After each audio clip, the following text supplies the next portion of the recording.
Miami!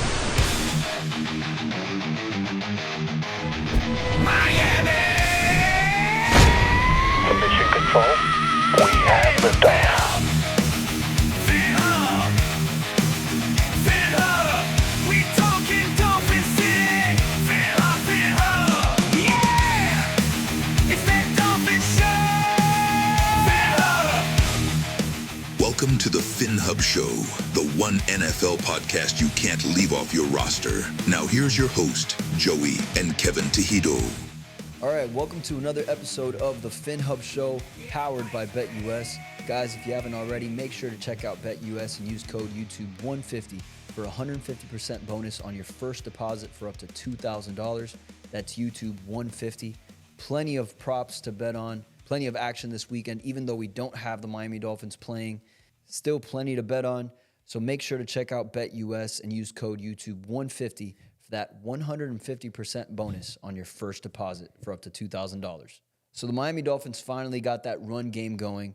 Raheem Mostert played a huge part in that role, and now a correlation has been made. Raheem Mostert played in the last game against the Patriots. We end up winning, and he was also a part of that first game and win against the Jacksonville Jaguars. Raheem Mostert has been absent for all the games in between, and all of those were losses. So is Raheem Mostert more important than we actually thought going into the season for the offense? Yeah, I think what we saw this last game too, I think Raheem's more of a pure running back than we thought, and we gave him credit for these last, couple of years having him. And maybe we took him a little bit too much for granted. Having him back, seeing him play well, run with power, you think of him more so as a speed back, not a tough back. But he gets some tough yardage, man. He can pull some guys for a couple yards, maybe 2-3 yards at a time. And yeah, I think his leadership, his vision, everything about him is just really undervalued. And I think, it's crazy to see. He was one of the most productive backs last year. Like we said, 19 rushing touchdowns, I think 21 total. Behind Christian McCaffrey's, magical season. He was actually, you can argue, the second best back last year. So maybe that was something that we undervalued coming into the year. And we kind of saw through that 3-game skid that, maybe we do have something when Raheem Mostert's out there. And maybe he does put the band together in a way that, we didn't think was as good. You know what I'm saying? So I guess you could just have a talk with the guys, and after that the whole thing happened, I just jumped right in. I told everybody, like, let's go, let's pick it up. That's not how we play ball. We gotta stop making these critical mistakes and go out there and do what we do. It's been good. I don't know what my stats are, but I really don't care. I'm just happy that we got the biggest stat, which is that W. And honestly, it feels good just watching from afar on the sidelines these past couple weeks. It's been a little bit of a mental stressor, but at the same time, it's one of those things where I just got to get healthy and get back out there for the boys. So I was able to do that today. Yeah, I think it comes down to like the intangibles, things that really you can't see on paper. And it comes down to that like veteran presence, that leadership role like you were talking about. I think Mike McDaniel also feels comfortable and more comfortable with running the ball when Raheem Mostert is out there. Maybe it's not such a shocker that Miami Dolphins weren't really sticking to the run even when Tua was off the field. And then Raheem Mostert comes back and he sticks to that run game. I think it's important that Raheem Mostert is out there for the running back room to show him how to get it done, even when it doesn't look like things are going our way. Him and Alec Ingold proved to be just amazing veterans, amazing leadership. But having both of them out there makes me feel so much more comfortable. And I hope that Mike McDaniel takes out of this last win. We just need to continue to stick to running the ball and continue using Alec Ingold. There's a level of trust, you're seeing it, that McDaniel has in Raheem Mostert, and we've seen it along the last couple years having him. And it shows, exactly what you said, him being able to run the ball this many times this last game with Raheem Mostert out there and actually Jalen Wright. I think there's a reason why we weren't seeing it as much in the 3-game skid, like we said. Yeah, there's a level of trust. Definitely you're seeing it that McDaniel has in him. And I think it goes back to his days in San Francisco But yeah, I mean, happy to have him back. I think this can probably translate, and we can continue to maybe stack some wins. Hopefully, like we said in the past, calm the storm, wait for Tua to come back, and kind of have our whole unit back together almost. Yeah, and it's going to be important for Tua to lean on that too once he gets back, maybe kick off a little bit of that rust. And another thing that's been brought up, the Miami Dolphins obviously aren't playing this weekend, but still they seem to be on the news. There's a lot of chatter about Tyreek Hill possibly being traded to the Kansas City Chiefs. And really, I wanted to break this down because I find it pretty interesting. Obviously, you have the best quarterback in the league in Patrick Mahomes possibly reuniting with Tyreek Hill, who at this point, I don't know if we're still calling him the best wide receiver in the league. I think he still is a top 5 guy. It's just been more so because of the quarterback play in Miami that has really derailed what Tyreek Hill, what his stats should be looking like. Yeah. Either way, though, I think it's a fascinating idea in theory, and Tyreek Hill has been fueling that fire, these trade rumors. So listen, here's all I know. One, he clearly misses home, which is Kansas City. You think? 2, he has a incredibly tradable contract, certainly in the offseason, even right now. I don't think it would happen right now. And 3, Miami, come this offseason, could be in a bit of a crossroads, pending, how bad the defense looks throughout the rest of the year, what Tua's actual health is, all of these things. They've put a lot of eggs in this year and last year's basket from a salary cap perspective. So, I said it a week ago, I will say it again. I believe Tyreek Hill is going to play another football game for the Kansas City Chiefs. I still do not think it is happening this season because I don't think Miami's going to wave the white flag prior to the trade deadline this season. But it is definitely something. He wants to come back to Kansas City. I feel confident in that. I think there's a perspective that a lot of us have to take into account before we start hitting the panic button. And is that actually a possibility for Tyreek Hill, the Miami Dolphins, the Kansas City Chiefs? I do not think it's a reality. I think that what Tyreek Hill is doing is he is trolling. It's a way for Tyreek Hill to keep his name on the headlines without actually doing anything on the field. And he's been really good at that the last few seasons, for better or worse. For example, being arrested right next to the Dolphin Stadium. Being detained by the Miami Dolphins Police Department, Miami Police Department. But now, obviously, his play can't do the talking. It's not making headlines at this point. So what will make some headlines? A funny tweet here and there, a Snapchat that, maybe alludes to his time with Patrick Mahomes, and it gets people talking and thinking the Miami Dolphins are in trouble. They could trade Tyreek Hill to a Super Bowl caliber team like the Kansas City Chiefs. It sounds beautiful in theory, but I don't see any reality in that. Well, let's get one thing straight. Tyreek Hill is one of the biggest trolls in the NFL when it comes to players. And he enjoys it. I think he gets a thrill out of it. Now, his play on the field hasn't been up to par in his last couple of seasons, but, that has to do with being on your third quarterback in the season already. This short season, it's only been 5 games. He's dealing with that. Like we said in the past as well, he's actually beating his man. It's not like he's not getting open and all that. It's just the quarterback can't get the ball to him. But as soon as Tua comes back, that's going to be all in the past. I think Tyreek's going to realize, hey, man, this is why I love Miami.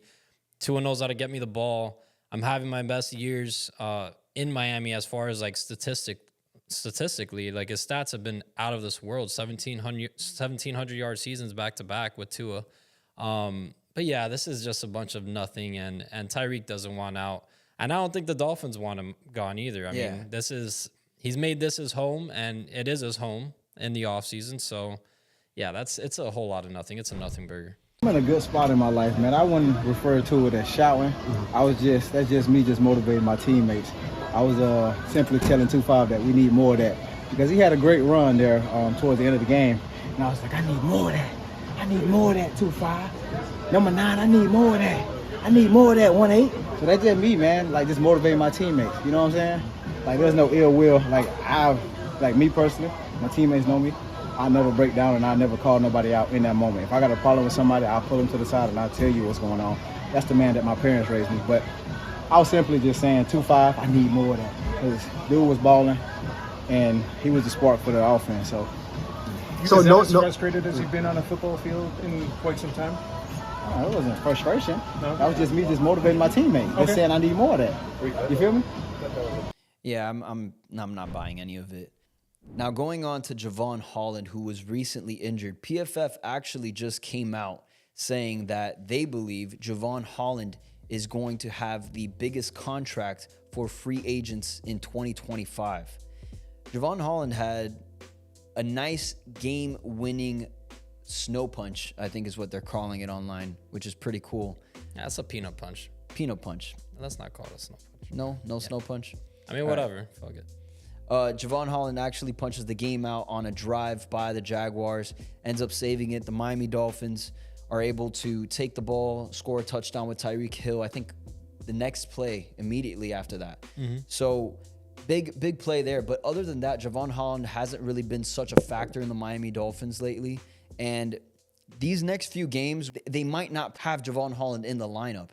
And if the Miami Dolphins can do a good enough job with their safeties, which we also know Jordan Poyer's banged up, I'm not sure if he's going to play either. Marcus May and Elijah Campbell might be the guys for us at safety for the next few weeks. If they're able to hold it down, I think that's going to hurt Javon Holland. And also the injury isn't a great thing. I think he'll be fine with that. He'll probably end up playing with a club at some point in the season. But I do think that Javon Holland's stock has gone down despite what PFF thinks. I was really high on Javon Holland coming into the season. He's been one of our better performers throughout the last few seasons. But this year, I haven't been too happy or overwhelmed by what he's done on the field, except for that game one. What I will say about that is game one, he did provide the win for us. Other than that, everything else, you don't even see him on the field at this point. He's not really making any big plays, or plays that warrant a contract as big as he wants. He's talking about in the $20 million range. But yeah, other than that, I think this can provide the Dolphins with some leverage because the last couple of years he's been dealing with some grueling injuries. Last year it was both his knees. He had something going on there that he just couldn't go. This year now he's got a broken hand, so he's going to be sidelined maybe for a week, 2, depending on if he's comfortable playing with a club, like you said. Which I think he's going to go out there. I think there's no way they're going to be able to hold him back. Just because this is, like I said, it's a contract year. He needs to show up and show out. And I think maybe this adds a little bit more fuel, to the fire. Maybe he's going to come out like a bat out of hell. Maybe he can be like, all right, this is this is my paycheck on the line. This is that bag that I'm trying to get that I've been playing all these years for. And there's no way you can hold me out and not let me perform at a level that, warrants a contract that I say I'm worth. Like a guy like Antoine Winfield Jr., which he was one of the first to congratulate him on the contract. And he said, yeah, he hasn't been shy saying any of that. He wants the bag. He wants that type of money. And I think he's going to try to show up and get that. So, well, let's see if he can pull himself out of the hole that he's made. But either way, I want to go to someone else who recently got the bag in Christian Wilkins. The Miami Dolphins did not give it to him. And for everything that Chris Greer has done wrong, I actually do applaud this move or this non-move by not giving Christian Wilkins the $27 million contract that he got with the Las Vegas Raiders. That was a lot of money. It is a lot of money. And the Miami Dolphins were able to do a whole bunch with that $27 million. One of those players actually being Calais Campbell, who we got on a cheap veteran deal. And he's seemingly outperformed Christian Wilkins this season. Christian Wilkins will be without... Christian Wilkins recently just got injured, so he's going to be missing some time now too. And Zach Seiler, who also was the... running mate of Christian Wilkins. They called him Salt and Pepper for obvious reasons. They were really good together. A duo that I really enjoyed watching, that I think every single Miami Dolphins fan enjoyed watching. It was sad to see Christian Wilkins go. And a big question was, is Zach Seiler going to be the same Zach Seiler that we've been watching the past couple of seasons, not having Christian Wilkins at his side? And I think he's answered that question. Zach Seiler is as good as advertised. And we got him for a great deal when you compare it to what Christian Wilkins got. He's been also outperforming Christian Wilkins, and I think he's become one of the leaders of this defense. I'm super happy to have Zach Seiler and Calais Campbell. Great duo. I think they're the highest graded duo on PFF right now. So Yeah. really happy to see them doing their thing and been one of the bright spots on this Miami Dolphins team in total. Yeah, I think a lot of people thought that Zach Seiler would shrink back to the the original Zach Seiler guy, barely making the practice squad on the Ravens before coming to the Miami. But yeah, no, he's shown up. He showed out. I think he is fantastic. I actually would argue that he is just as good or better than Christian Wilkins at this point. I mean, statistically, he's doing better this season. He has 2 sacks compared to Christian Wilkins' 1.5. He has an interception compared to nothing there. I mean, Christian Wilkins has him on the tackle department, but it's only by 3. Nothing crazy. Yeah. But yeah, I would actually want to ask a question back. Do you think Zach Seiler made Christian Wilkins that much better? And I think it was, you would see it time and time again. They were like the dynamic duo on that defensive line. He would help as far as take out Christian Wilkins' guy on the offensive line. He would take out that guy so Christian Wilkins can get a free look at the quarterback. You know what I'm saying? And vice versa. They do it back and forth for each other. So I think it's showing, right? And I don't ask you the question, but I'm going to answer before you get to answer. I think it's showing this season that Christian Wilkins is missing Zach Seiler more than Zach Seiler is missing Christian Wilkins. Yeah, I see that. I think it's no one would have guessed that. I thought Zach Seiler would have taken a step back for obvious reasons. He's not going to have Christian Wilkins next to him. And I think it's been shown. Zach Seiler can still have the same productivity he had last season, even without Christian Wilkins. And I do think that Christian Wilkins also misses Zach Seiler. Don't get me wrong. Having Christian Wilkins on this Miami Dolphins team would be nice. And I would love to have had Christian Wilkins and Zach Seiler both be on the unit. But at the price point of $27 million, and again, considering the amount of players that we were able to get, one of them also being, like I said before, Calais Campbell, who's filled in nicely and also brings in some more of that veteran leadership for the Miami Dolphins. I do think we got a steal there, and it was a huge no call, a huge non-move by Chris Grier. It's crazy to think. You add up those 2 contracts. You add up Zach Seiler and Calais Campbell's contract. They're at about, what, $15 million together? And Christian Wilkins is $27 million. So if you do the math, I mean, it's $12 million. It's a $12 million difference in savings, right? Just for 2 guys that are giving you this type of production, actually matching the same production as Christian Wilkins or playing better, right? So it's crazy. And you know, the Calais Campbell in his age, 38 season? Right. He's able to still put up these numbers on limited snaps and just be super effective every time he's out there. And he has a knack for getting to the quarterback. I mean, we've seen that time and time again. And just that I know we talk about it a lot, but that veteran leadership, I think it's so needed. I think it's, especially with a team that, you know, people want to label us as soft.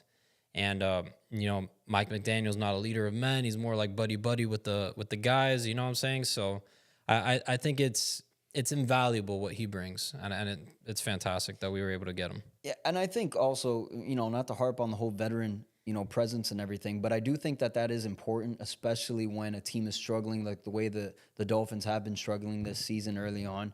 I think when you have veterans who can stay the course and continue playing even when things don't look to be going your way, especially early on in the season, that could derail a lot of teams. Yeah. It takes the momentum out of the entire season. So to have guys like that, like Jalen Ramsey, Calais Campbell out there for the Dolphins on defense, I think it keeps us honest. It keeps us going forward. And honestly, again, just a great move by Chris Grier on this part. I think this was one of his better additions to the team, if not maybe even the best non-addition and addition using Calais Campbell. Yeah, one can argue that we're not really missing Christian Wilkins at this point. I will say we're missing Robert Hunt, though, on the offensive line. And it's shown time and time again. Liam Eichenberg is just not an NFL guard. He's always on his back. He whiffs on blocks. I'm done with the experiment. I think it's time to, right before the trade deadline, there has to be something out there. I say even if we had to provide some draft capital, get it. Go for it. I mean, the season's not over. There's plenty of opportunities to come back into the season, even if we lose against the Colts. We'd only have 2 games? We'd be 2 games behind first place. I mean, that's not something that you can't come back from. And I know we haven't shown it in the past that we're able to beat the Bills, but the destiny might be in our own hands by beating the Bills. And right after that, week 8, I believe. Right. So it'd be week 9, right after the Cardinals game. If we beat the Bills, like I said, there's a scenario that we might be able to be in first place again. Well, let's see what the Dolphins can do. Again, no Miami Dolphins this weekend, but still plenty of NFL action to bet on. If you guys haven't already, make sure to check out BetUS and use code YouTube150 for 150% bonus on your first deposit for up to $2,000. That's YouTube150 for 150% bonus. But that's going to do it for today, guys. If you haven't already, make sure to give the video a thumbs up and subscribe, and we'll catch you in the next one. Thumbs up.